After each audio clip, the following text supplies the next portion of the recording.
2023 was a great year for mountain biking, but not every bike ride goes perfectly as planned. The way I see it, every failure is an opportunity for learning. We're going to analyze 13 different failures from throughout the year, identify what went wrong, and figure out what I need to improve on to prevent such failures. I'm also going to categorize and tally each of the areas of improvement. That will let me see what I should focus on the most for next year.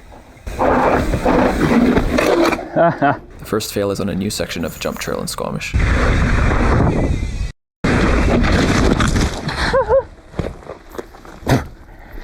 Oh, it's a lot of dirt. I'll point out right off the bat that this is my first time on this trail, which leads us to the first point for improvement. Scout it out before sending it big. I believe I was overconfident in my abilities and was sending these jumps as though I was familiar with the trail, even though I didn't know what any of the landings were like. Let's talk about the takeoff. If we go frame by frame, we can see that the bike and the rider are taking off in slightly different directions, leading the bike off to the left. I know this actually can be corrected for mid-air. Going forward a few frames, we can see I'm turning the right wheel to rotate the bike back under me, but not by enough. This results in the bike landing beside me with the front wheel turned, ultimately forcing me out of control into the trail side wall. I see two options for improvement here. First is ensuring a better aligned takeoff to avoid the need for mid-air correction. And the second is to just get good at whipping the bike around mid-air. I want to rewind this one to point out one more thing. If we look at the point right before takeoff, I think I see a case of target fixation or failure to look ahead. Following the takeoff direction, I see that it points to near the tree in the landing area, hinting that I was not actually planning ahead enough here. I believe I had a fixation on the jump takeoff due to its decent size, resulting in not thinking about the landing area. In general, it is better practice to focus on where you're going instead of where you are when riding.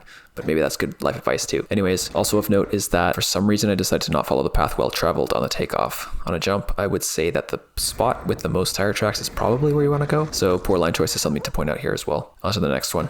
Okay, this is Empress on Seymour. This is where my wheel exploded. Woo!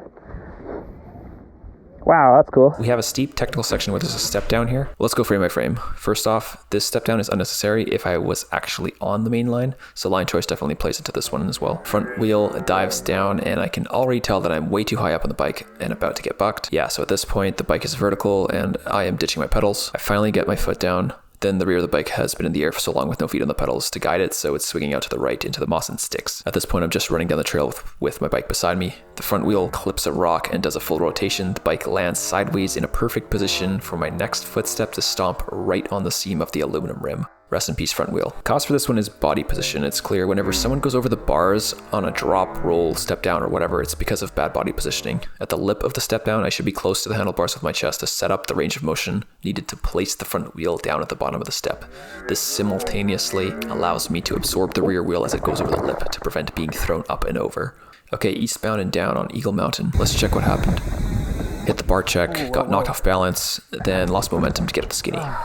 This skinny has a kink at the beginning, which I think is important because while you're on a skinny, there's limited room for direction adjustment. It's important to have your direction of momentum in line with the skinny to prevent the need for direction adjustment on top of the effort that you already need to put into balance. On the frame by frame, you can see that I come in pretty tight on the inside. If I came in wider, I would not only be already more well aligned with the rest of the skinny, but also have more clearance to the bar check. Honestly, this might be a case of target fixation. It's rare that I don't clear a bar check like this, so maybe I was not looking ahead enough to pick a better line. It looks like I could have tilted the bike out of the way if I was more aware of the need to do so. Either way, I'm going to chalk this one up to looking ahead and balancing skills. Okay, Freddy Cat at Kalamalka.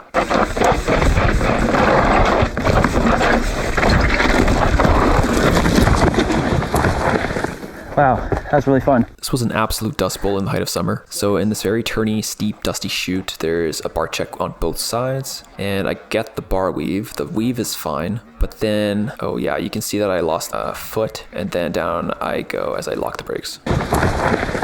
Wow, that was really fun. Yeah, I get really sarcastic when I think things are stupid. 10 out of 10. This one is clearly brake control and looking ahead. You can hear that I'm locking the brakes way too much. And then look at that run out. If my mind wasn't so locked on the idea of immediately slowing down, I should have noticed that there's plenty of run out to gradually brake on. This is panic braking and not looking ahead. Next one. Okay, this is the long skinny at the end of Hustler on Burke. Ooh. Rounded skinnies are scary because you don't know where the slipping point is, or at least it's hard to judge. That's how you smash your derailleur. Yeah, so you can see I'm veering left, and there goes the rear because I'm only using the rear brake. Yeah, I don't really know what to say about this one other than get good, so balance skills is the category for this one. Okay, grow up connector, which is also on Burke. Oh, really? So the turn was obscured. Just remember that the camera is chin mounted, so what you see here is actually lower than what my eyes saw. I can tell that I'm riding quite stiff. Maybe this is the first trail of the day. I think not being loose enough and not having a low enough body position is a factor here. You can tell my arms are quite extended and I'm pretty high on the bike throughout the section. I think there's also some overconfidence at play through the blind turn. I probably should have slowed down a bit to get a better view of the trail first before just sending it through that bush. Okay, this is the rock garden on end trails. There's a huge bar check here that I, for some reason, just completely ignored. Like, what even is line choice? Like, holy, I got super lucky on this one. Look how close my fork stanchion is from smashing against the ridge of this rock. There's about a 1 centimeter gap on the underside. Yeah, you got to get over here. This is just bad line choice. The next one is also on end trails. This is a pretty serious brake control test that I failed, known as the whaleback. Here, the rear slips out, which prevents me from staying on the line that needs to be as perpendicular as possible through the trough. And because of how off camber the trough exit is, you can't really use any braking force in there, as it will just force you out to the side and down the rock to the right. Either way, this is all about brake control. Okay, somewhere in Squamish.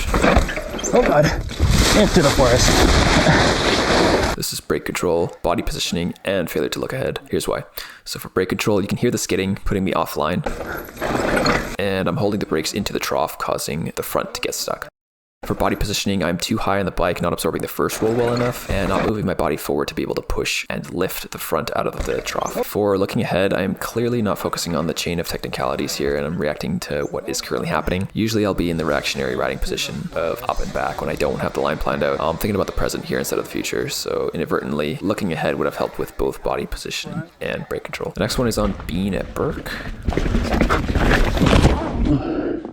You can see that I get really over the handlebars here, come into the main track at an angle, and then get caught up on the rock there. Okay, so I've looked at the replay about 50 times, and it's hard to see, but I think this is a brake control issue. There should be no front brake usage along all the angled routes, especially given that they're wet, and I think that caused the lack of control in the front, causing for the overcorrection into the rock. Better line choice could have improved things as well here, given that there are some paths that could avoid some of the routes. So now we're in Squamish again. This one is quite subtle, but it is brake control. So you can see right here that the rear skids out, putting the bike offline, aiming too far left. My body position was decent over the roll. I was well over the handlebars at the lip of the roll, but being offline due to the preceding skid resulted in hitting the left wall of the trail. Up in the Alpine.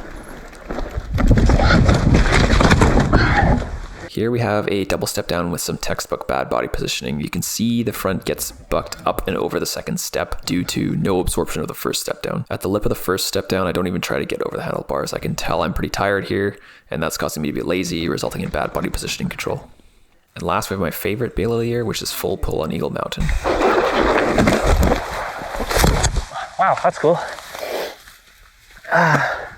Too wet for that. Yeah, I don't know about this one. Maybe not today. This is just bad conditions. That log was as slippery as ice. Pretty spectacular bail though. I think overestimating the grip of the feature should fall into overconfidence. That's just like so slippery. And that's all of them. Let me know what you think of my analysis. I'd be keen to hear if I missed something or if you have any other advice that would help me improve. This is the tally for each of the areas for improvement. It looks like I should be focusing most on keeping my eyes more ahead of me, followed by improving my brake control abilities and then body positioning. I hope you enjoyed this video as much as I enjoyed riding my bike and starting this channel in 2023. I'm definitely looking forward to more riding in 2024. If you have any suggestions on where I should go riding, I'd love to hear them. Ride safe out there, and I'll see you in the new year.